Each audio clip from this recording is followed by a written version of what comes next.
The air in the great hall was thick with the scent of old grievances and melting beeswax. Moonlight, strained through the high, arched windows, fell in sterile white bars across the stone floor, illuminating dust motes dancing in the silent dread. I stood in the shadows, a ghost in my own life, wrapped in the muted grays of perpetual mourning. For 5 years, this had been my existence, a hollow echo in a world that had moved on. My heart was a tomb, and I had long since sealed the entrance. Tonight I was here only because my Alpha, my brother, had insisted. A command from the Alpha King was not a thing to be ignored, even by a broken Luna. Whispers slithered through the assembled pack leaders, words like unprecedented, curse, and reckoning. They spoke of Torvin Dathar, the Alpha King, a wolf of myth and terror who ruled the territories with an iron will forged in blood and shadow. His name was a prayer on the lips of some, a curse on others. He had never summoned the northern clans for a matter of mere governance. His presence meant the world was about to break. I felt the collective tension as a pressure against my skin, a thrumming in the floor that vibrated up through the soles of my boots, but my own fear was a quiet, dead thing. Nothing could hurt me more than I had already been hurt. Nothing could break what was already shattered. Then he came. The great oaken doors did not swing open. They were pushed by a force that felt like a change in atmospheric pressure. Silence fell like a headsman's axe. Torvin Dathar did not walk into the room. He consumed it. He was a storm carved into the shape of a man. His presence so immense it stole the breath from 100 hardened wolves. Scars mapped the hard plains of his face, telling tales of battles no one else had survived.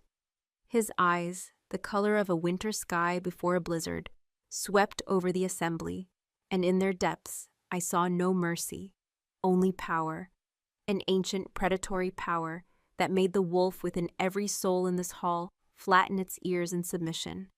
My own inner wolf, a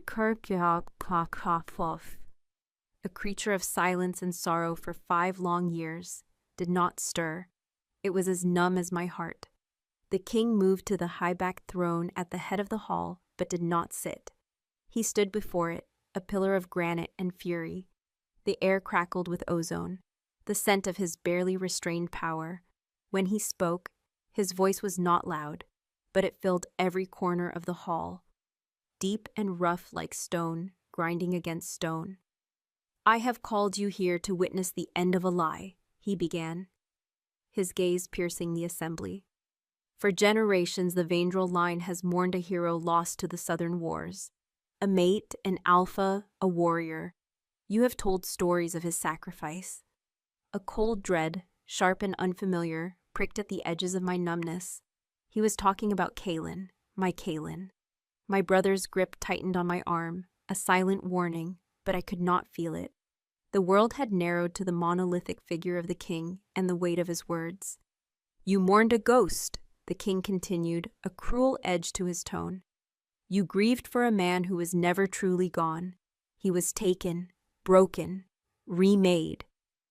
The murmurs started then, a wave of confusion and disbelief. I felt my own breath catch, a painful, rusty thing in my lungs. My mind recoiled, screaming denial, lies. This is a torment, a king's cruel game to unmake us. I had buried him. I had felt the bond snap, a tearing of my very soul that had left me mute for a year and wolfless for 5. The agony had been real. The emptiness he left behind was my constant companion. "Tonight," the Alpha King declared, his voice dropping to a resonant growl that vibrated in my bones, "I return him to you, not as the wolf you remember, but as the weapon he has become. My weapon." He turned his head slightly, a gesture toward the shadows behind the throne. 2 figures stepped forward into the bars of moonlight. One was a she-wolf I did not know, her expression fierce and possessive, and the other, the world stopped. The air rushed from my lungs in a silent gasp. My heart, that dead stone in my chest, gave a violent, agonizing lurch. It was him, it was Kaelin, the same broad shoulders, the same proud set of his jaw, the dark hair that always curled just behind his ears. He was leaner, harder, the softness I remembered carved away, leaving something sharp and dangerous in its place. He moved with a predator's grace that was not his own, a disciplined stillness that was utterly foreign. But it was his face. God's, it was his face. He raised his head, and his eyes met the light. They were not the warm amber I knew, the color of honey and sunlight that had held all the love in the world. They were cold, empty, the color of barren earth, and the small crescent-shaped scar that should have been above his right eyebrow, the one he'd gotten as a pup falling from a pine tree, was gone. He was a perfect, beautiful, terrifying stranger wearing the face of the man I loved. A sound tried to escape my throat, a strangled, broken thing. My knees buckled. My brother's hand was the only thing holding me upright. "This is Kalos," the king announced, the name a jarring dissonance. "First warrior of my royal guard. His past is ash, his loyalty is to me, his bond is to another." As he spoke, the she-wolf beside Kalin, Kalos, slid her hand into his. I saw it then, on the back of his hand, glowing with a faint, sickly silver light. A binding mark. Not a true mate bond, but a seal of ownership, of allegiance. It was a brand. The sight of her fingers lacing through his sent a bolt of pure, white-hot agony through me. So intense, it was almost cleansing. The grief I had so carefully buried erupted, not as sorrow, but as a feral, possessive rage. Mine. The word was not a thought. It was a howl from the deepest part of my soul, from the dormant wolf that was suddenly, violently awake. The bond, the one I had felt sever, was not gone. It was there, a tattered, bleeding thread, screaming in the void where it had once been whole. He was alive, and he was bound to someone else. I didn't realize I had moved until I was standing free of my brother, taking a stumbling step into the moonlight. The entire hall turned to stare at me, the ghost stepping out of her shadows, the pity, the curiosity, the disdain. I felt their gazes like 1,000 tiny cuts, but I only had eyes for him. "Kalin," I whispered. His name felt like a prayer and a curse on my tongue, the first time I had spoken it aloud to anyone but the moon in 5 years. His head snapped toward the sound. For a breathtaking, heart-stopping second, our eyes met across the cavernous space. The cold emptiness in his gaze faltered. I saw a flicker, a spark of confusion, a shadow of a memory trying to surface from an impossible depth. It was there. I saw it. I felt it across the frayed thread of our bond, a faint, desperate pulse. Nisara, he knew me, but just as quickly as it appeared, it was gone, extinguished as if a door had been slammed shut in his mind. The she-wolf at his side growled, a low, possessive rumble, and tightened her grip on his arm. His expression hardened again, becoming a mask of detached indifference. He looked at me, truly looked at me, and there was nothing, no recognition, no fire, just the polite, distant gaze one might give a stranger. The Alpha King watched me, his silver eyes narrowed with something that looked chillingly like satisfaction. He had known this would happen. He had orchestrated this moment, this exquisitely crafted torture. "The widow Vaindrel is mistaken," Torvin's voice boomed, shattering the fragile moment. He did not look at me but addressed the hall, dismissing me, my life, my entire history with a single sentence. "Her grief has clouded her mind. Kalis has no memory of the name she speaks. He knows only duty." The denial was a physical blow. The lie was so profound, so absolute, it stole the air again. He is mine. The howl was louder now, a frantic scream inside my skull. I took another step, my hands trembling, my entire being focused on the man in the moonlight. I had to reach him. I had to touch him. If I could just touch him, he would remember. "Stay where you are, Nisara Vaindrel," the king commanded, and his voice was no longer just a voice. It was a wall of power, pressing down on me, forcing the air from my lungs and the strength from my limbs. I froze, pinned by the sheer force of his will. Then Kalis spoke. His voice was deeper than I remembered, rougher, devoid of the lyrical warmth that had once been my favorite song. He looked directly at me, his face an unreadable mask, and uttered the words that would become the beginning of my war. I don't know you. The words were 4 stones dropped into the silent well of my soul. They echoed in the cavernous hall, each syllable a hammer blow against the fragile hope that had dared to flicker to life. The world tilted, the bars of moonlight swaying like ropes on a storm-tossed ship. My brother Liren's arm was a band of steel around me, half supporting, half restraining. He began to pull me back into the shadows where I belonged, his movements firm and urgent. Nice, we're leaving, now. His voice was a low growl near my ear, laced with a fear I hadn't heard since the day the news of Kaelin's death first reached us. But my feet were rooted to the stone. I couldn't tear my eyes from Kaelin, from Kaelis. He watched me with that unnerving emptiness, a sculpture carved from my memories, beautiful and soulless. The she-wolf at his side, her scent a sharp, possessive mix of juniper and victory, smirked. It was a subtle, cruel twisting of her lips, a look that said, "He is mine, and you are nothing." The Alpha King's gaze was the heaviest weight of all. It pressed down on me, cold and assessing. He had not just presented a warrior, he had ripped open my oldest wound and was now watching, with clinical interest, to see how I would bleed. "The Vandrel Alpha will see to his sister," Torvin Dathar declared, his voice a final judgment that dismissed me from history. "The king's court is concluded." With that he turned, a swirl of dark leather and absolute power, and strode from the hall. His royal guard, including Kaelin and the she-wolf, moved to follow him.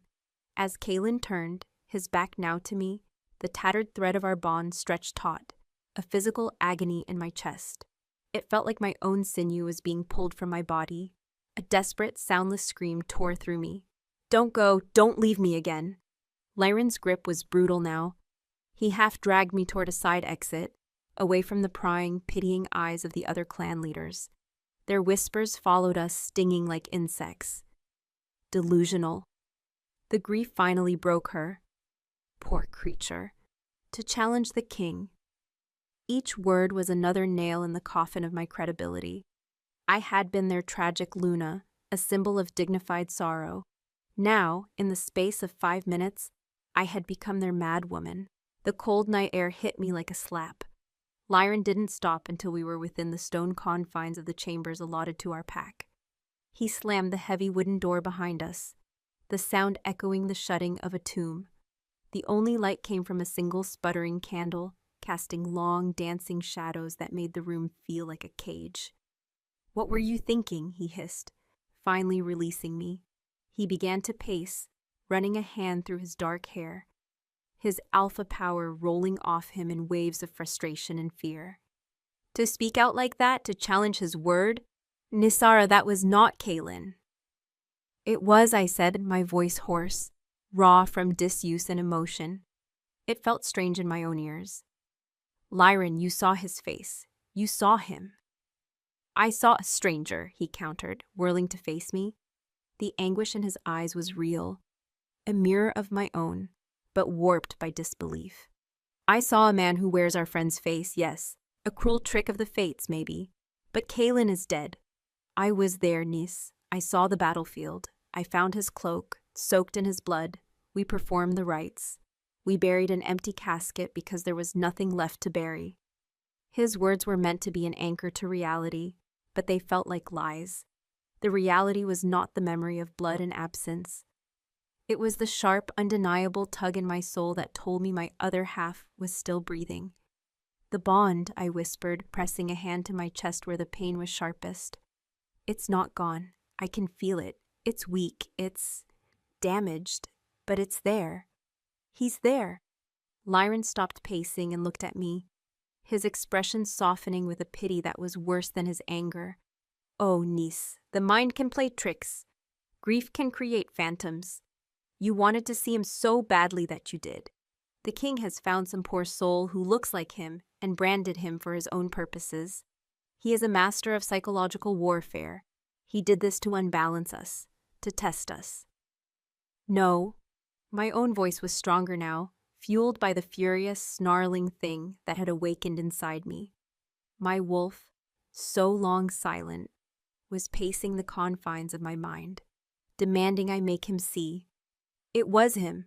When I said his name, he knew. I saw it in his eyes. Just for a second. He knew me. You saw what you wanted to see, Lyron said, his tone final. Let it go for your own safety, for the safety of our pack. The king has made his declaration. That man is Kalis, and he is bound to another. To pursue this is to declare war on Torvin Dathar himself. A war we will not survive. You are the Luna of this pack, sister. Even in mourning, you have a duty. Do not doom us for a ghost. He left me then, the weight of his command settling over me. He was my alpha. His word was law. But the bond between mates was a law older than any pack, older than any king. It was a law of the soul, of the moon itself. Alone in the candlelight, I sank onto the cold stone bench. For 5 years, my grief had been a quiet companion, a deep, still ocean of sorrow. I had learned to breathe underwater, but this was different. The reawakened bond was a drowning, a violent thrashing in a sea of confusion and rage. Was Lyron right? Was I so broken that I had conjured a ghost out of wishful thinking? The doubt was a poison, seeping into the cracks of my newfound conviction. I closed my eyes, trying to find the feeling again. I pushed past the pain and the fear, searching for that thin, frayed connection. There. It pulsed, faint and erratic, like a dying star. But it was real, and woven through it, I could feel something else. A barrier. A cold metallic wall that felt unnatural, like magic. It was a cage built around his mind, around his soul. The king hadn't just found a look-alike. He had taken the real Kalen and locked him away behind a new name and a false bond. He had stolen my mate and was hiding him in plain sight. The wolf inside me howled in agreement. She clawed at the walls of my mind, frantic, possessive, mine. Find him, make him remember. I stood, my body trembling with a resolve I hadn't felt in years. Lyron was wrong, the council was wrong, the world could call me mad, but I could not abandon him again. I had mourned a ghost. I would not allow him to live as one. Slipping out of my chambers was easy. The castle was settling, the visiting packs retiring, the corridors falling into shadow and silence. I moved like a wraith, my gray clothes blending into the stone. I didn't know where I was going, but I let the bond guide me. It was a weak pull, a faint magnetic north, but it was enough. I avoided the main halls, sticking to servant passages and shadowed colonnades. The night air was cool, carrying the scent of pine from the surrounding forest and the wood smoke from 100 hearths. Underneath it all, I searched for his scent. Kalen had always smelled of pine and damp earth and something uniquely his, like summer lightning. I caught a trace of it, a ghost on the breeze, but it was tainted with something else. The cold, sterile scent of ozone that clung to the king, and the sharp, cloying scent of juniper from the she-wolf. The bond led me to a walled garden at the heart of the fortress. Moonlight silvered the leaves of sleeping roses and glinted off the surface of a still dark pool. And there he was. He was alone, standing by the water's edge, his back to me. The moonlight caught the silver threads in his dark hair, making him look ethereal, unreal. He was staring down at his own reflection, his posture rigid. For a moment, he was so perfectly my Kalen that my breath caught in my throat. I could almost imagine him turning, a slow smile spreading across his face as he saw me. My wolf urged me forward. Go to him, touch him. I took a silent step onto the grass, then another. The pull of the bond was a physical force now, a desperate need to close the distance. Kalen, I breathed, the name a fragile prayer in the quiet garden. He stiffened. He didn't turn around, but his entire body went taut, like a bowstring pulled to its limit. His hands clenched into fists at his sides. That is not my name, he said, his voice a low, rough rasp that held no echo of the man I knew. It was the voice of Kalis, the king's weapon. It is, I insisted, taking another step closer. I could smell him now, the true scent of him beneath the others. It was intoxicating. It was home. Look at me, please just look at me. Slowly, deliberately, he turned. His face was a mask of iron control, but his eyes. Behind the cold emptiness, a storm was raging. I saw confusion, pain, and a flicker of something wild and cornered. The bond between us pulsed, a frantic, agonizing beat. He feels it too.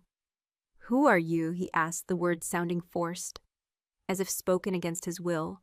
His gaze dropped to my throat, to the place where his mark should be, a place that had been cold for 5 years. "I am Nisara," I said, my voice shaking. "I am your—" I couldn't finish. The word mate felt too sacred, too broken to say aloud. He took a half step toward me, his expression fracturing. His hand twitched, reaching, then fell back to his side. "Nisara." He whispered the name, and for a glorious, heart-stopping second, the ice in his eyes melted. I saw him, my Kaelin. He was there, lost in the prison of his own mind. Hope, sharp and brilliant, surged through me. I reached out, my fingers trembling, needing to touch him, to anchor that memory before it fled. "I would not do that if I were you." The voice came from the shadows behind me, deep and cold as a winter grave.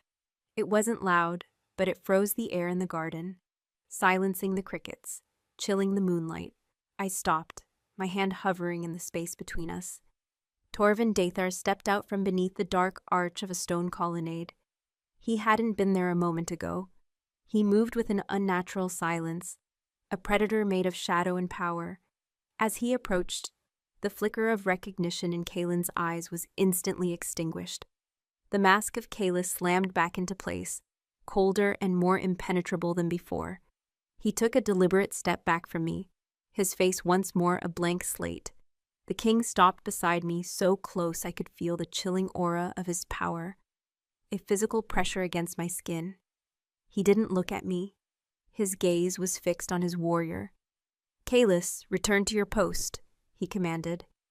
Without a word, without a backward glance, Kaelin turned and walked away, his footsteps silent on the grass. He disappeared into the shadows, leaving me alone with the monster who had stolen him. Only then did the Alpha King turn his glacial eyes on me.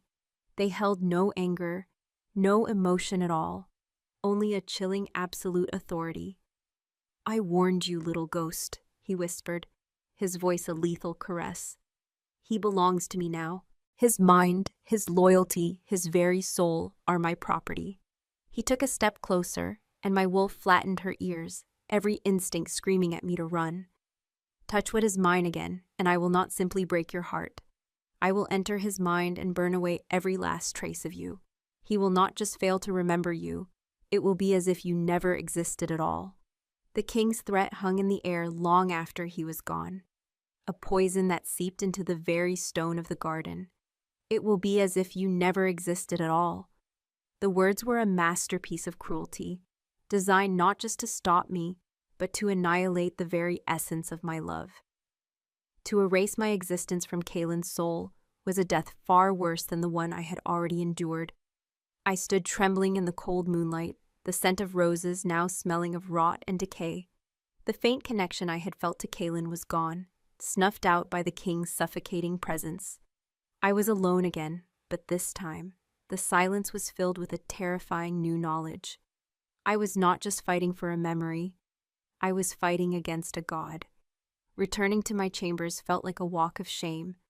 Every shadow seemed to hold the king's silver eyes, every whisper of wind his chilling promise. Lyron was waiting, his posture rigid with anger. The moment I closed the door, his control snapped. "Where were you?" he demanded, his alpha voice cracking with strain. "Do you have any idea the risk you are taking?" I felt the king's power spike. The entire castle felt it.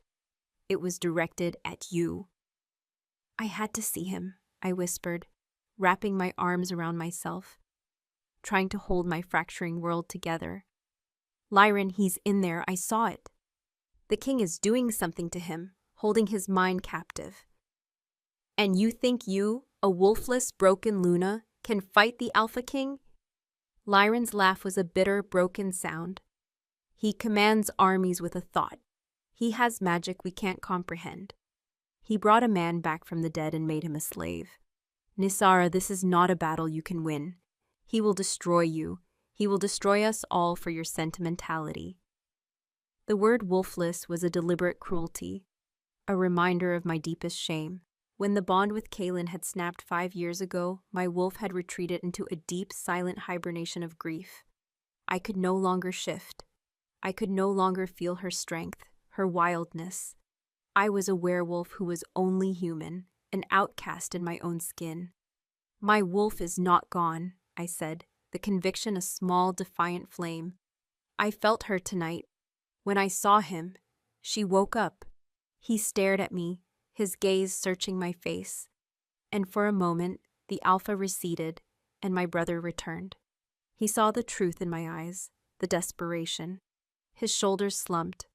Even if she did, he said, his voice softer, filled with a terrible sorrow, it doesn't matter. The situation remains the same. The king's word is absolute. We are his vassals, sworn to him. To defy his claim on Kaelis is treason. He is not Kaelis. The shout tore from my throat, raw and ragged.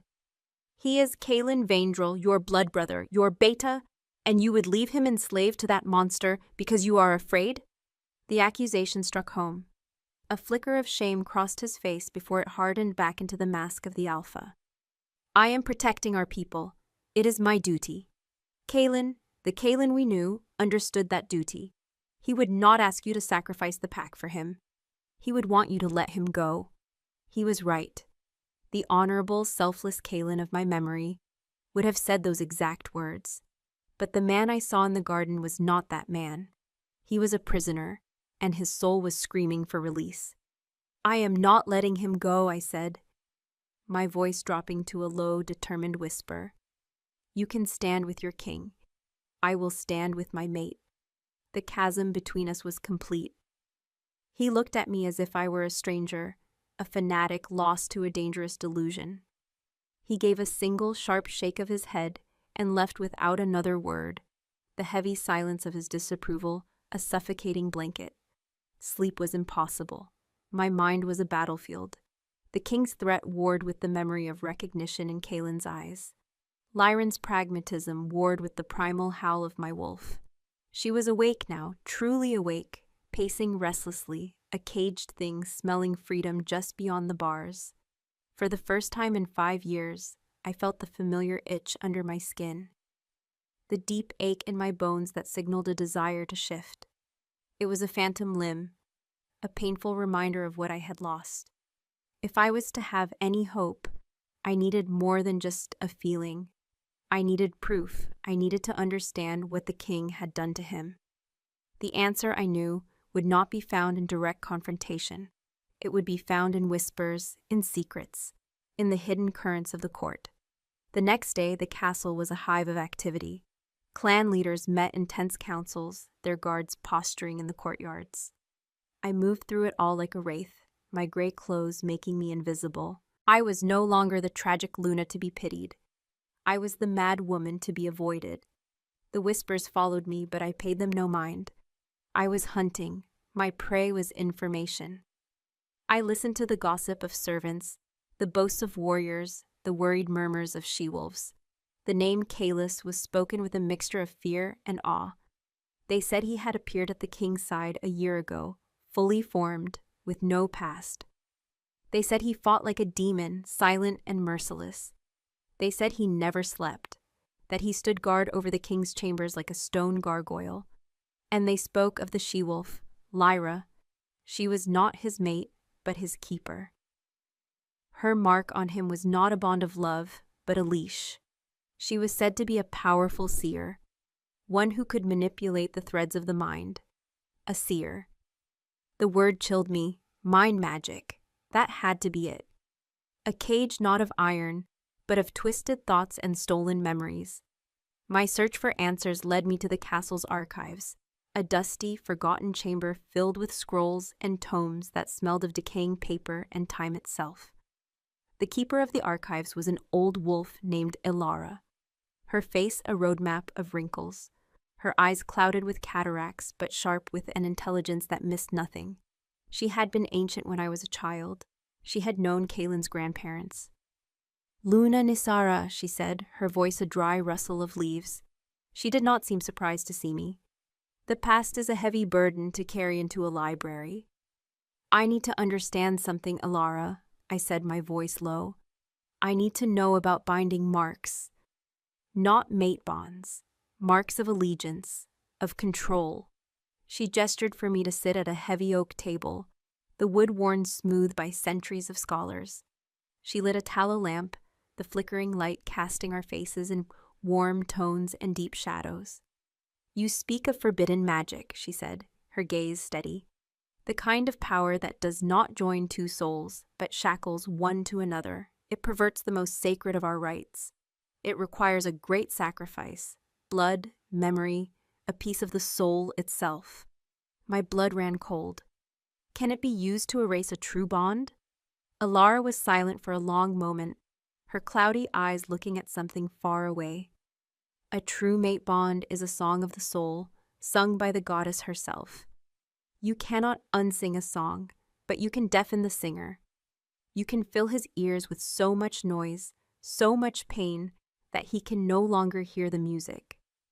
You can overlay it with a discordant melody, a leash of power that vibrates at a different frequency, drowning out the original tune." She leaned forward, her voice dropping. "But the song is still there, buried, waiting. Hope, fragile but fierce, bloomed in my chest. How do you break such a spell? How do you make him hear it again? Such magic is anchored in an object or a ritual or a word of power," she explained. "But most often, it is anchored in the caster, the keeper, Lyra, you saw last night. Her life force is the chain that holds him. The seer who weaves the illusion is the key to unraveling it." She paused, her expression grave. "But there is another way. A true bond is not just spiritual, it is elemental. It lives in the blood, in the scent, in shared memory. A powerful enough memory, a scent deep enough to bypass the conscious mind, a touch that speaks directly to the soul. It might cause a crack in the facade, a momentary break in the spell. A scent, a touch, a memory. Kaylin had loved the scent of moon petal flowers. They grew only on the highest cliffs of our own territory and bloomed for a single night under the full moon. We had climbed those cliffs once, the night he had marked me, and he had woven a crown of them for my hair. The memory was so sharp, so vivid, it was a physical ache. I knew what I had to do, but as I rose to leave, Alara's gnarled hand caught my wrist. Her grip was surprisingly strong. "Be warned, child. Poking at such a powerful illusion is like rattling the bars of a beast's cage. You may wake the prisoner, but you will also enrage the jailer. The king did not bring this warrior here by accident. He is a message, a display of power. He is showing the clans that he can take even their most beloved heroes and turn them into his puppets. To challenge this is to challenge the very foundation of his reign." Her warning echoed Lyran's, but my course was set. I spent the rest of the day in a fever of preparation. I couldn't get moon petals here, not now, but I had something almost as good. Tucked away in a small cedar box was a lock of his hair, taken the day we were mated, and with it, a single dried moon petal from the crown he had made me. The scent was faint, a ghost of what it once was, but it was there. It was ours. That night, I waited until the castle was deep in the clutches of sleep. I dressed not in my morning grays, but in dark leather breeches and a tunic, clothes made for silence and speed.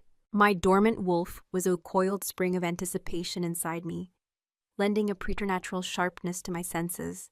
I could smell the damp stone, the distant cooking fires, the anxiety of the guards on the battlements, and I could smell him, the faint trace of pine and lightning, leading me not to the gardens this time, but to the royal wing of the castle.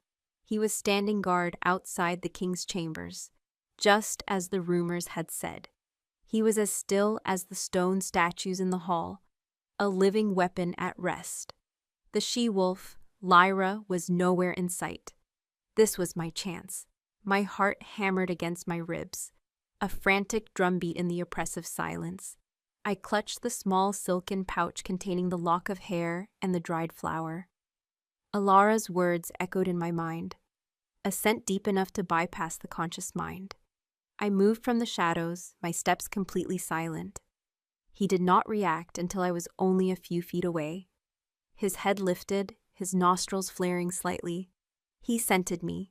For a moment his body remained rigid, but I saw the subtle shift, the tightening of his shoulders. I stopped in front of him. His empty eyes stared through me, fixed on the door he was guarding. The mask was perfect. But I knew better now. I knew what lay beneath. "Kaylin," I whispered, holding up the small pouch. "Do you remember this scent?" I opened it. The faint, sweet, ethereal fragrance of the moon petal, combined with the deeper, more intimate scent from the lock of his hair, bloomed in the still air between us. It was the scent of our love, of our bond, of our past. His reaction was immediate and violent. A tremor went through his entire body. His eyes, which had been so blank, suddenly focused on me with a searing intensity. A low growl ripped from his chest, a sound of pure, agonized conflict. The emptiness shattered, and behind it was a maelstrom of confusion, rage, and a pain so profound it stole my breath. He staggered back a step, one hand flying to his temple as if struck. "Get it away from me," he snarled, his voice a guttural rasp. He was fighting it. He was fighting me. "Remember," I pleaded, taking a step closer, pushing the scent toward him. "Remember the cliffs. Remember the moonlight. Remember me." His gaze was locked on mine, and in their depths, I saw the prisoner, Kaylin, rattling the bars of his cage. I saw recognition. I saw love. I saw torment. "Nisara!" he gasped. His own name for me, a forgotten word dredged up from the depths of his soul. Then his eyes rolled back in his head.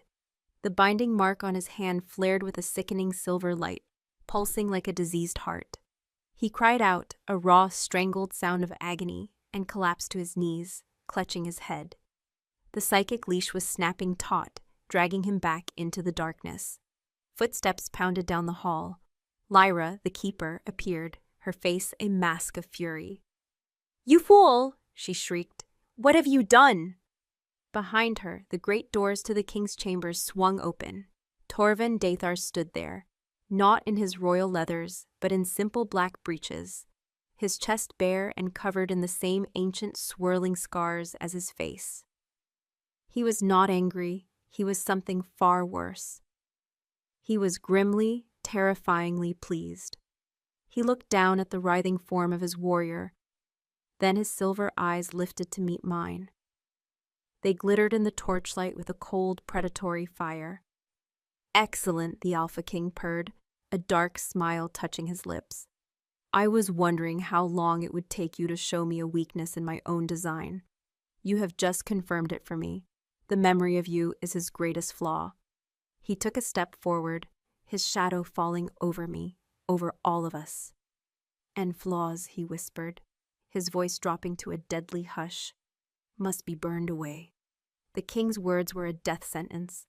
Not for me, but for the memory of me that lived inside Kaylin.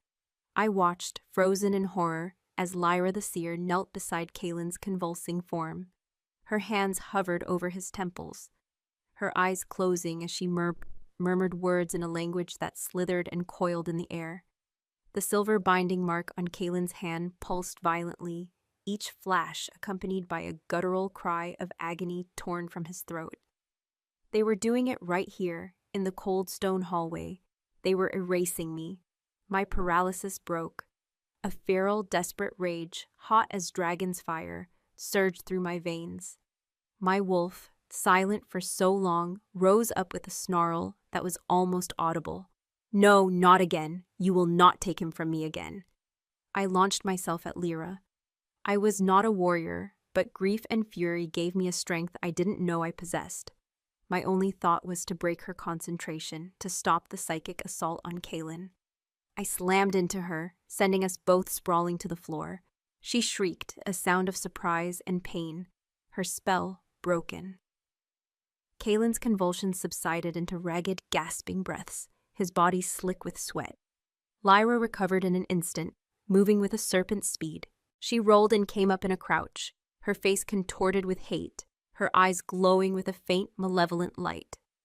"You interfere with the king's will, Ghost Walker. You will pay for that."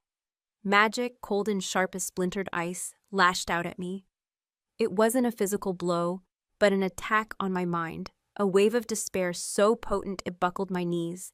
It flooded my senses with the memory of Kaylin's funeral, the feel of the cold earth, the sound of the final howl, the soul-crushing finality of the bond snapping. It was the deepest pain of my life, weaponized and turned against me. I cried out, collapsing to my knees as the phantom grief tore me apart. Before Lyra could strike again, a shadow fell over us. Enough! The single word from Torvin Dathar cut through the magic, the rage, and the pain. It was spoken with no volume, yet it shook the very foundations of the castle. Lyra froze, the magical light in her eyes dying instantly. She bowed her head in submission. The king's gaze was not on his seer. It was on me, kneeling and broken on the floor. He walked toward me, his steps slow, deliberate, each footfall an echo of my own faltering heartbeat. He stopped directly in front of me, forcing me to crane my neck to look up at the impossible height of him. The torchlight played across the harsh planes of his face, making the scars seem to writhe like living things. His silver eyes were unreadable, holding galaxies of cold fury and something else, something I could not name. "You have a fire I had not anticipated, little ghost," he said, his voice a low rumble. He knelt, not in a gesture of kindness, but as a predator lowering itself to the level of its prey. He was so close now I could smell him. The scent of winter storms, of old iron and cold stone. It was a scent of absolute, uncompromising power. His proximity was suffocating, a physical weight that made it hard to breathe. "He is my mate," I choked out, the words tasting of blood and defiance. A flicker of something, amusement, irritation, crossed his face. "He was your mate. He is my weapon. You are clinging to a definition that no longer applies. You are a whisper from a dead world." He reached out, and every instinct I had screamed at me to flinch away, but I was pinned by his gaze. His fingers, rough and calloused, brushed a strand of hair from my face. The touch was not gentle or cruel.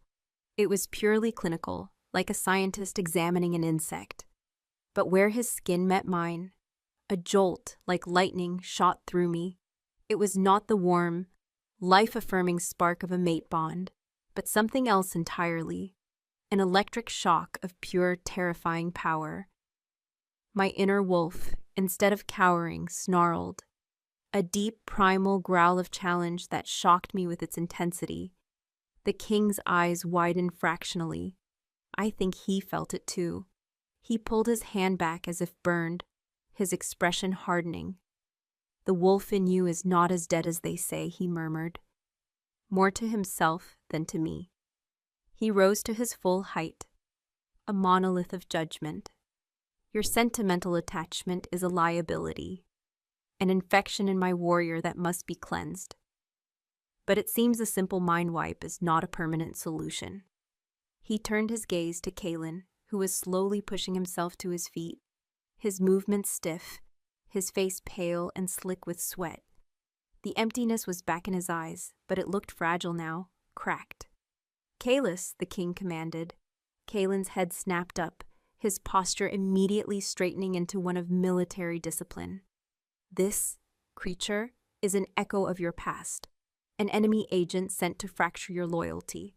She is a threat to me and therefore a threat to you. You will escort her to the dungeons." The order was a physical blow. Lyron's disapproval was one thing. Being imprisoned was another. But to be taken there by Kaylin himself, it was a new, exquisitely painful form of torture. Kaylin's eyes met mine. For a fleeting second, I saw the prisoner again, screaming from behind the bars of his eyes. I saw a silent, desperate plea, "Forgive me." But the warrior, Kalis, took control.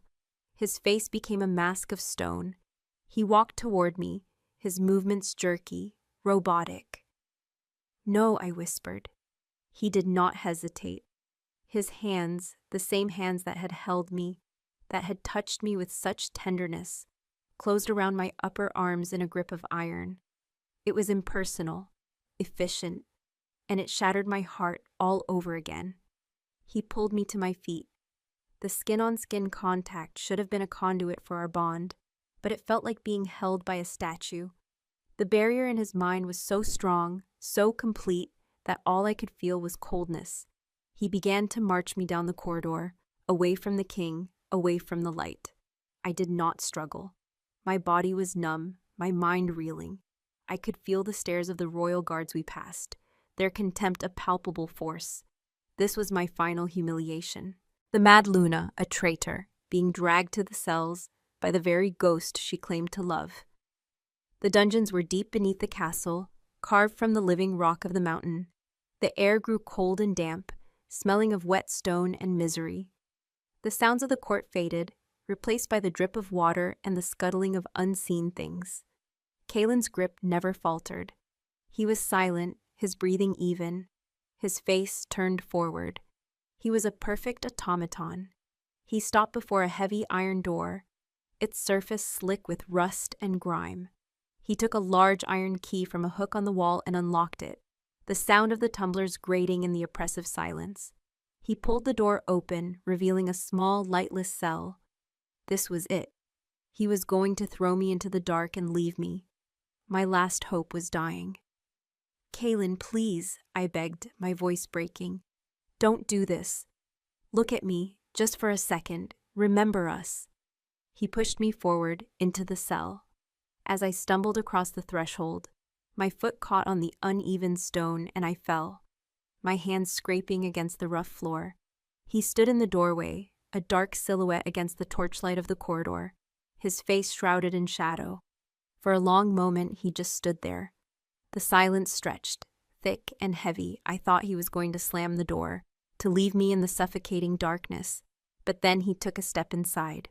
He closed the cell door behind him, plunging us into absolute blackness. The lock did not click shut. The only sound was our breathing, harsh and loud in the small space. My heart hammered against my ribs. What was this? What was he doing? Was this part of the punishment? "Nisara," a voice whispered in the dark. It was his voice. Not the rough, detached voice of Kalis. It was Kalen's voice. The lyrical warmth, the gentle cadence. It was him. I scrambled backward on the floor until my back hit the cold, damp wall. "Kalen?" I heard him move, a rustle of leather, and then he was kneeling in front of me.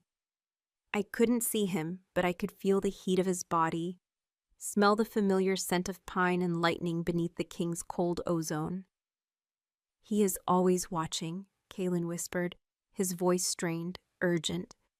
"His mind, it's a web inside my own. I can't break free, but the scent, your scent, it gave me a moment. Just a moment." Tears streamed down my face, hot against my cold skin. It was real. He was in there. "I knew it," I sobbed. "I knew you were still there." A hand, hesitant and trembling, found my face in the darkness. His calloused fingers traced the line of my jaw, my cheekbone. It was a touch I knew better than my own name. It was a touch of reverence, of memory, of love. "When you are near," he breathed. "The bond, it sings, a tiny note under all the noise. He feels it too, the king. He's trying to find it, to sever it completely. He's using my love for you as a tool to hunt down the last part of me that is still free." His words confirmed my deepest fears. The king wasn't just controlling him. He was dissecting his soul. "What can I do?" I asked, my voice thick with tears. "Tell me what to do." "You have to run," he said, his voice laced with a terrible urgency. "Leave this castle. Go back to the north.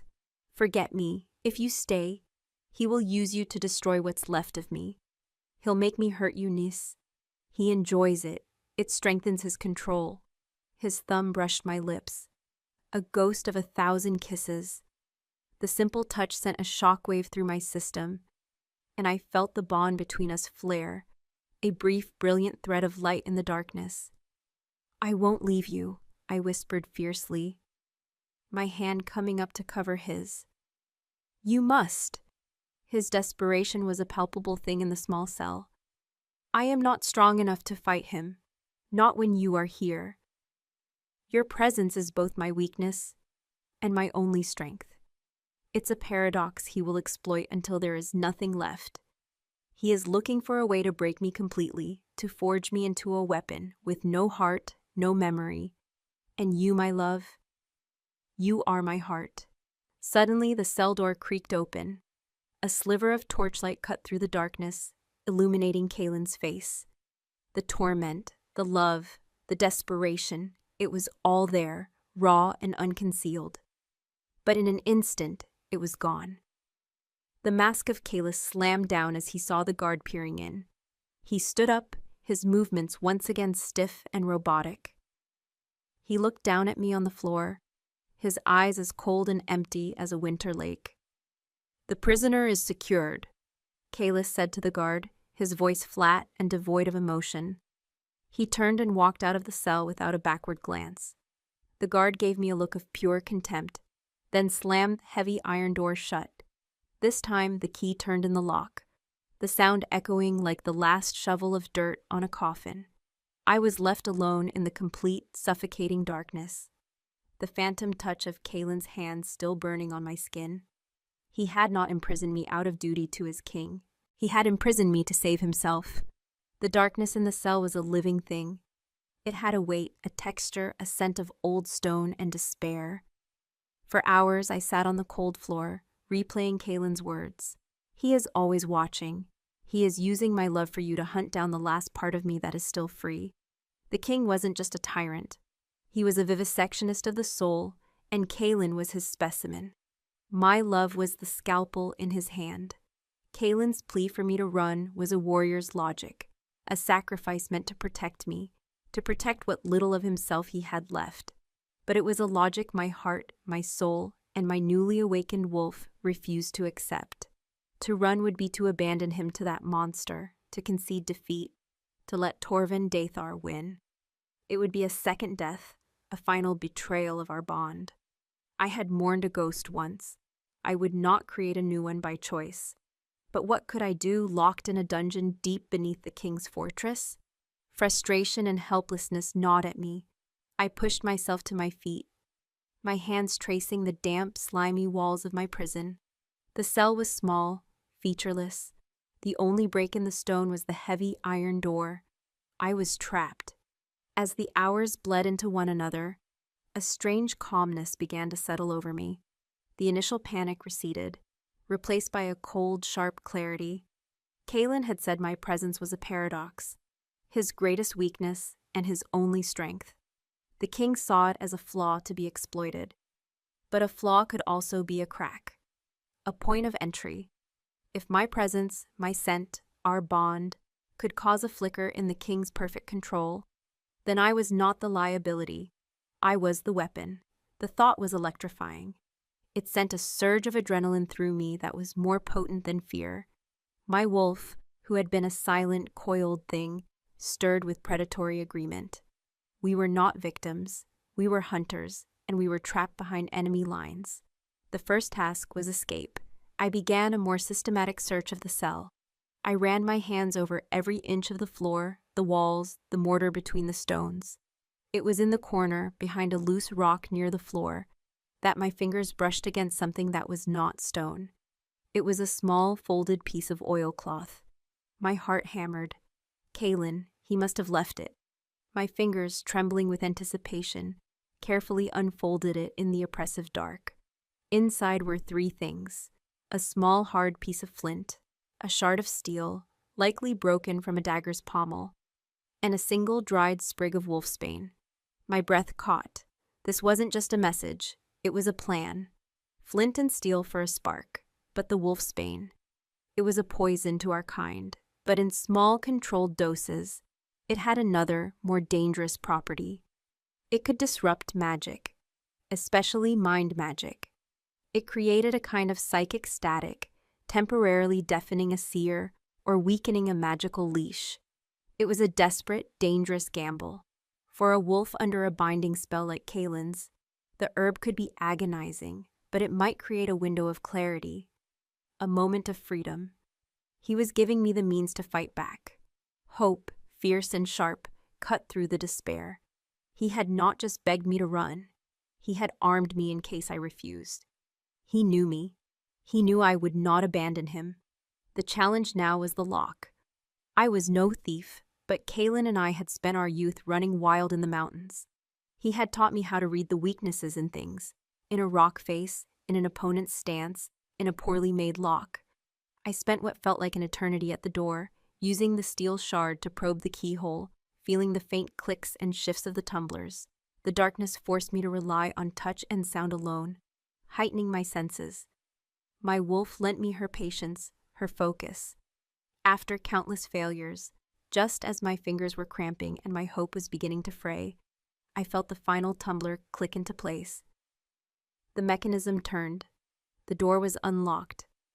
I opened it a crack, my heart in my throat. The corridor outside was empty, lit by a single sputtering torch far down the hall. The guard was gone, likely on a rotation. This was my chance. I slipped out, a ghost in the shadows, leaving the cell door slightly ajar. I did not know the layout of the dungeons, but I knew I needed to get to Lyra. Alara's words came back to me. The seer who weaves the illusion is the key to unraveling it. The wolfsbane was for Kalen, but Lyra was the source of the king's control. If I could neutralize her, even for a moment, the entire web might collapse. I moved upward, following the faintest scent of cleaner air, my senses on high alert. The fortress at this hour was a sleeping beast, its breathing slow and deep. I avoided the main stairwells, finding narrow, twisting servant stairs that were little more than glorified ladders carved into the stone. I moved with a silence and certainty that surprised me. It was as if my wolf was guiding my feet, her primal instincts taking over. I found Lyra's scent, that cloying, sharp smell of juniper, and followed it to a small antechamber near the royal wing. Her door was unguarded. Pride or foolishness, I didn't care which. I pressed my ear to the heavy wood. I could hear the soft, rhythmic sound of her breathing. She was asleep. I entered her room as silently as a sigh. Moonlight streamed through a high, narrow window, illuminating the chamber in shades of silver and gray. She was sleeping in a simple bed, her face peaceful in the pale light, a stark contrast to the malevolence I knew she possessed. My objective was not to harm her, but to disable her. Beside her bed was a small table holding a carafe of water and a goblet. It was perfect.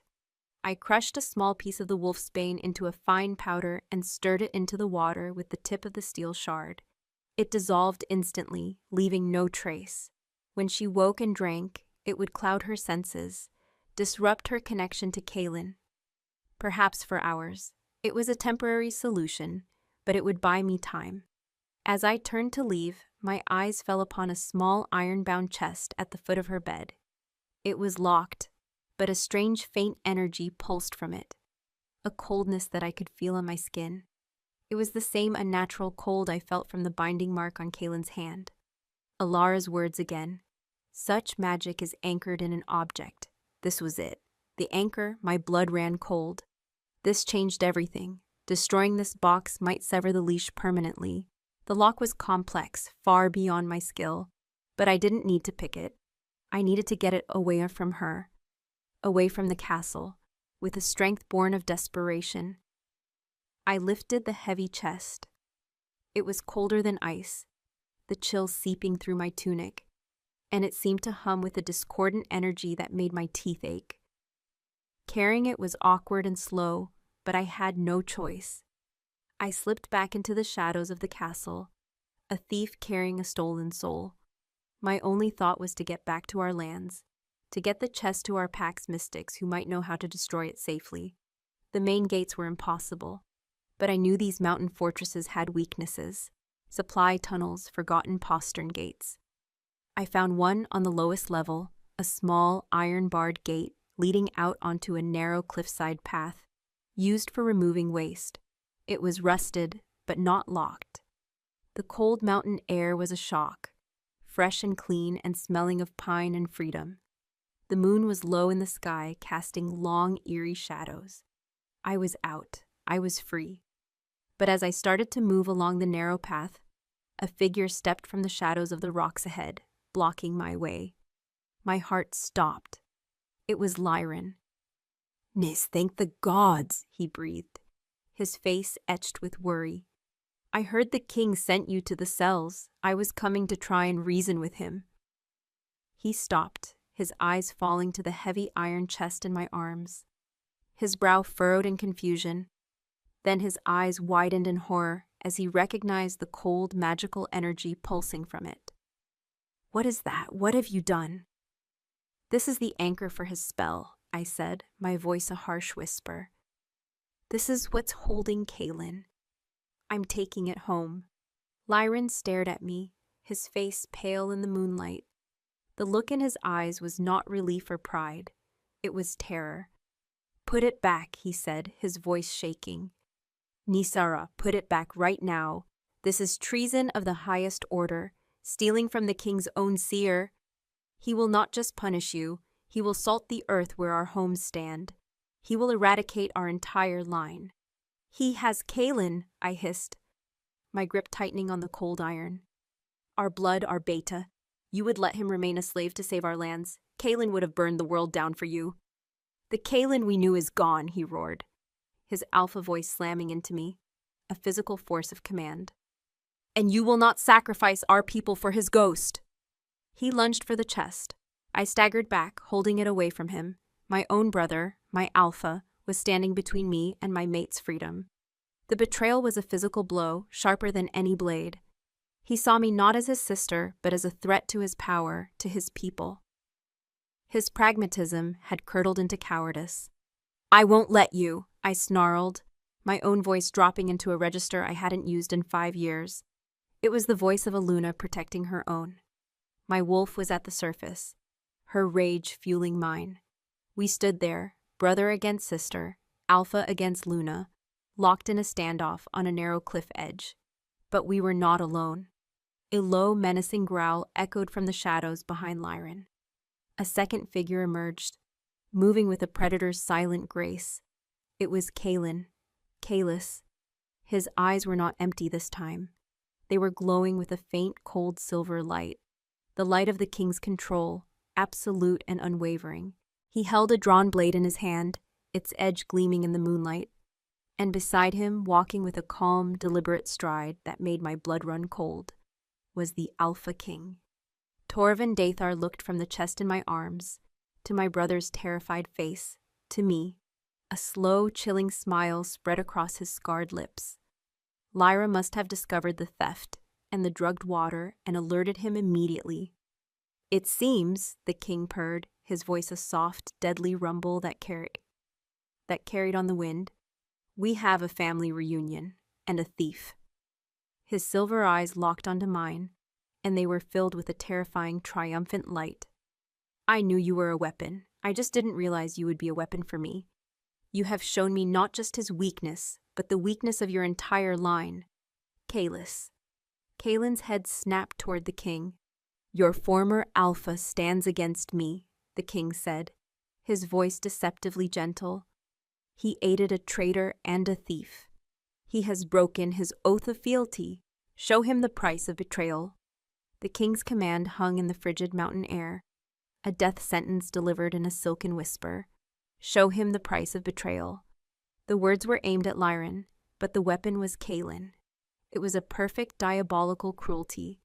Forcing Kaylin to strike down the man who had been his alpha, his brother, was not just an execution. It was the final step in his monstrous transformation. It was the act that would sever the last thread of the man he used to be. Lyron stared, paralyzed with disbelief and horror. He looked from the king's smiling face to Kaylin's, searching for a flicker of recognition, a sign of the friend he had known. But there was nothing. Kalis's face was a placid mask of obedience, his eyes glowing with the king's cold silver light. He raised his blade, its edge catching the moonlight, a sliver of ice and death. "No!" The scream was torn from my soul. I dropped the iron chest, the anchor, ignoring the clang as it hit the stone path. My only instinct was to get between them, to shield my brother from the ghost of my mate. I moved, but the king was faster. He didn't seem to cross the distance between us so much as simply appear before me, a wall of shadow and power. His hand shot out, not to strike me, but to grip my chin, forcing my head up, compelling me to watch. His touch was like being branded with ice, his strength absolute. "Every masterpiece requires a final defining stroke," he murmured, his voice a low thrum against my ear. "You tried to use his memory of you to free him. Now you will watch as his memory of your brother is burned away by an act of perfect loyalty. To me." I struggled against his grip, my nails scraping uselessly against his leather-clad arm. He was immovable, a force of nature. "Kaelin, don't!" I cried, my voice strangled. "It's Lyran! It's your alpha!" For a heart-stopping moment, my words seemed to find a crack in the armor. Kaelin's arm faltered, the tip of his sword dipping a fraction of an inch. A tremor ran through his body. His jaw clenched, and a low, guttural sound of conflict escaped his lips. The silver light in his eyes flickered, warring with a sudden, dawning horror. Lyran. I saw the name form on his lips, though he did not speak it aloud. He was fighting. The prisoner was rattling his cage, screaming against the bars. The king's grip on me tightened, his attention now fully on his wavering warrior. "Kaelis," he commanded, his voice sharper now, a whip crack of power. "He is not your alpha. I am your alpha. He is a traitor. Strike him down." The silver light in Kaelin's eyes flared, brighter and more absolute than before. The brief flicker of humanity was extinguished. The mask of Kaelis slammed back into place, harder, colder, more perfect. The king had won the battle for his soul. Kaelin raised his sword again, his movements fluid, certain. It was going to happen. My brother was going to die at the hands of my mate, and I was being forced to witness it. A profound, shattering despair washed over me, so total it was almost peaceful. In that moment of utter hopelessness, something inside me broke. Not my heart, not my spirit, but a dam. A 5-year-old dam of grief and silence and loss. And my wolf, who had been a whisper, a growl, a cage thing rattling her bars, came roaring out. It was not a conscious decision. It was an eruption, a tidal wave of primal fury and protective instinct that had been suppressed for half a decade. The change was instantaneous and violent. Pain, white-hot and exquisite, ripped through me. Bones snapped, lengthened, and reformed. My skin tore and stretched, fur sprouting, thick and silver gray as a winter storm. My senses exploded. The world dissolved into a kaleidoscope of scent and sound. The metallic tang of Lyran's fear, the cold ozone of the king's power, the subtle shift of pebbles under Kaelin's boots, the terrified beat of my brother's heart. I was no longer a wolfless broken Luna. I was a wolf. A howl tore from my throat, a sound not of grief, but of war. It was the cry of a Luna claiming her territory, defending her pack, challenging a tyrant. The sound echoed off the cliffs, a declaration of intent that shook the very stones. The shift was so sudden, so unexpected, that it broke the tableau. The king released me in shock, stumbling back a step. Lyran stared, his jaw agape. Even Kaelis, the perfect automaton, flinched, his head snapping toward the sound of my howl. I did not give them time to recover. I launched myself forward, a blur of gray fur and snapping teeth. My target was not Kaelin. My wolf, in her infinite primal wisdom, knew he was both weapon and victim. My target was the king. I slammed into him with the force of a battering ram. He was impossibly strong, impossibly solid, but the sheer ferocity of my attack took him by surprise. He grunted as we hit the ground, rolling across the narrow path. His power, which had been a suffocating blanket, was now a focused, burning point of rage directed at me. He snarled, a sound that was more beast than man, and his own form seemed to ripple, to swell, the monster beneath his skin fighting to get out. But my objective wasn't to defeat him. It was to create a diversion. "Lyran, the chest!" I barked, the words a strange hybrid of human speech and wolfish growl. "Run!" My command broke my brother's paralysis. He scrambled for the iron chest, his training as an alpha kicking in. He scooped it up and fled down the path, back toward the fortress. He wasn't running home. He was running to hide, to regroup, to protect the anchor. The king saw it. With a roar of fury, he threw me off, his strength like a rock slide. I hit the cliff wall, the impact rattling my teeth. But I was on my feet again in an instant, snarling, placing myself between him and my brothers retreating back. "Kalis, the box!" the king bellowed. Kalen, recovering from his own shock, turned to obey. He started after Lyran, his speed supernatural. He would catch him in seconds. "Kalen!" My voice, raw and desperate, ripped through the night. I put all the power of our bond, all the memory, all the love into that single word. It stopped him. He froze mid-stride, his back to me, his body rigid. I had only a second. I didn't know what else to do. I did the only thing I could think of. I threw back my head and howled our song. It wasn't a song of words. It was a song of the soul, the melody of our bond that Alara had spoken of. It was the memory of moon petals on a high cliff, the taste of the first winter snow on his tongue, the sound of his laughter echoing in the pines. It was 1,000 shared moments, a lifetime of love, poured into a single, desperate, primal sound. The effect on Kalen was catastrophic. He screamed. It was not a sound of anger or pain, but of a soul being torn in two. He dropped his sword and clawed at his own head, staggering as if blind. The silver light in his eyes pulsed erratically, like a dying star. My song, the true song of his soul, was battling the discordant noise of the king's control, and the conflict was tearing him apart from the inside. He fell to his knees, his body convulsing. "Make it stop," he gasped, the words barely human. The king stared, his face a mask of disbelief and incandescent fury. He had lost control of his weapon. I had done the one thing he thought impossible. I had made Kalen hear the music. "You," he snarled at me, his silver eyes blazing with a light that was no longer cold, but white-hot. "You are more trouble than you are worth." He moved toward me, and this time, there was no surprise, only the promise of annihilation. My wolf braced, her muscles coiling, ready to fight to the death. But we both knew it was a fight I could not win. Then Kalen moved. With a final agonized roar, he lunged. Not at me, not at Lyran. He lunged at the king.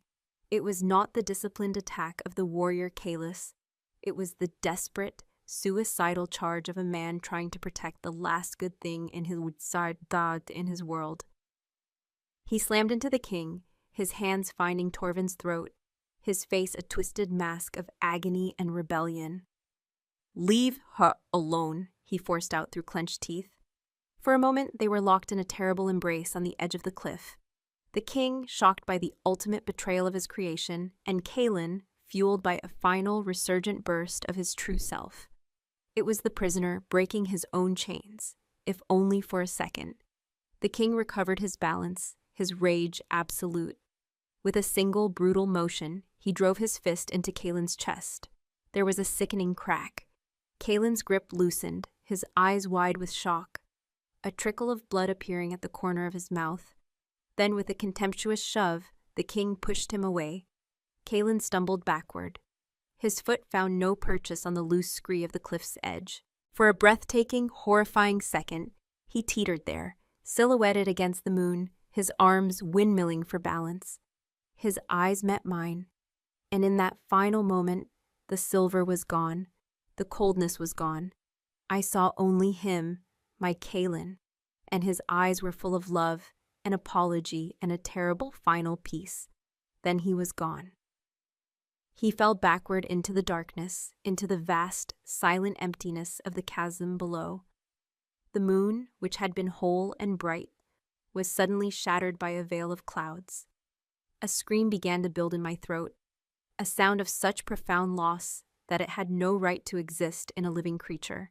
My mate was gone. And this time, I had watched him fall. 5 years. 5 years to grieve a ghost. A few desperate days to find the man. A single shattering moment to lose him all over again. The king did not kill me on that cliff. In a way, his mercy was a greater cruelty. He looked at me, a silver-furred wolf, paralyzed by a grief so absolute it had stolen my breath. And he laughed. It was a cold, empty sound that offered no warmth. He chose you in the end, he'd said, his voice laced with a strange clinical curiosity. His flaw ran deeper than I thought. Let his memory be your new prison. Then he had turned and walked away, vanishing back into his fortress, leaving me alone with the echo of Kaelin's fall. Lyran found me there at dawn, huddled at the cliff's edge, my wolf form having long since retreated, leaving me shivering and human. He had hidden the anchor, the iron chest, deep within the fortress's forgotten tunnels. He tried to speak to me, to offer comfort, but words were meaningless. The world had ended. Again. We left the king's court that day. Torven Dathar did not stop us. He did not punish our clan. He had already taken everything that mattered. He had won. The journey back north was a blur of silent misery. The pack greeted us with confusion, seeing their Luna more broken than when she had left. Lyran, burdened by his own guilt and grief, announced that Kaelin had indeed returned, but had died a traitor's death, slain by the king himself. He declared the matter closed. The pack accepted their alpha's word. They saw my silence, my emptiness, as a relapse into the familiar grief they understood. They left me to my ghosts, but this new grief was different. It was not the hollow ache of a snapped bond, but the sharp, serrated agony of a bond violently present, yet leading nowhere but down into an empty chasm. My wolf had not retreated this time. She stayed with me, a silent, wounded companion, a constant physical reminder of that night. I could feel her, pacing the edges of my soul, her sorrow a mirror of my own. We were two halves of a shattered whole.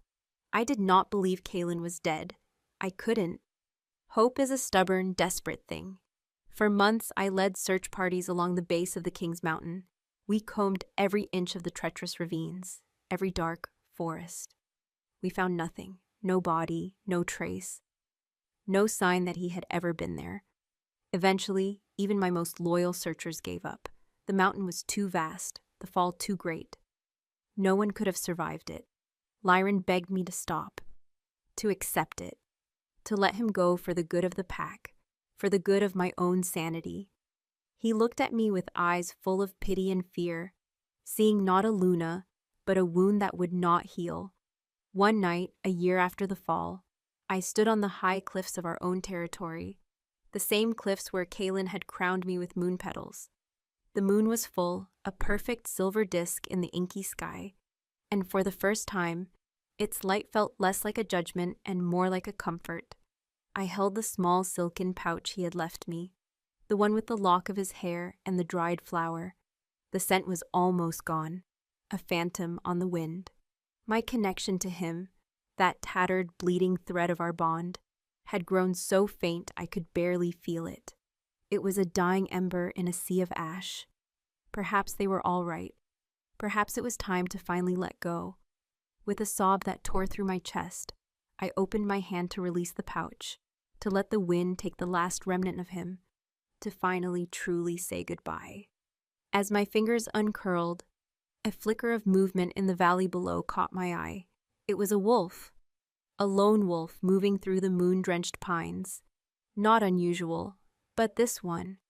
It moved with a strange, halting gait. One of its forelegs was twisted at an unnatural angle, healed but not whole.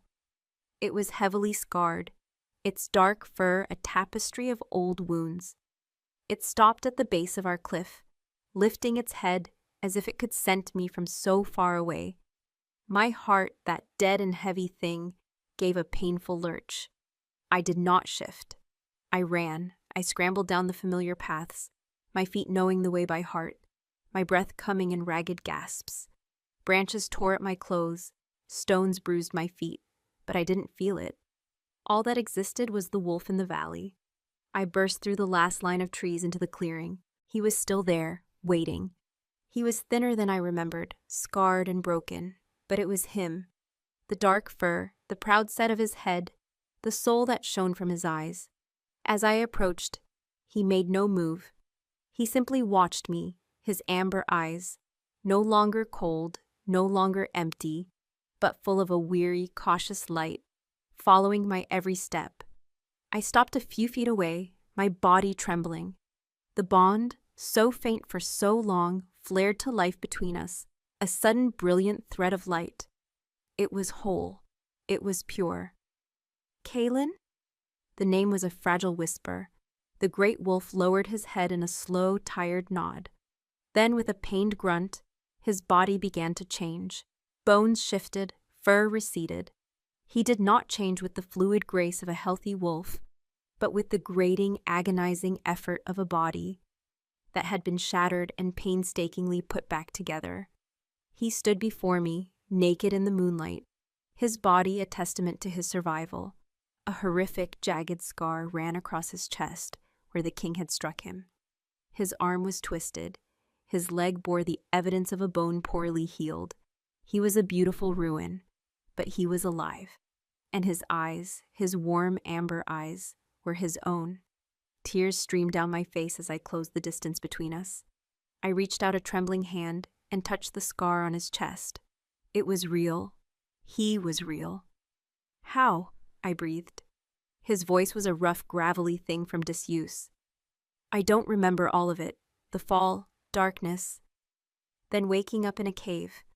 An old hermit, a mountain mystic. He found me, healed what he could. Said the mountain spirits protected me because my heart was still tied to another. He looked down at his own broken body. The magic is goneness. The king's leash, the fall, or the hermit's healing, it broke the spell, but it broke me too. It's taken me a year to heal enough to walk, to find my way back to you. He lifted his hand, his good hand, and cupped my face. His touch was hesitant, as if he feared I might be a dream.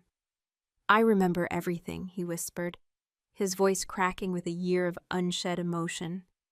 Being trapped in my own mind, watching through another man's eyes as he looked at you with indifference, feeling him touch you, and the fall. Niece, the last thing I saw was your face. It was worth it. I threw my arms around him, burying my face in his shoulder, breathing in the scent of pine and earth and home.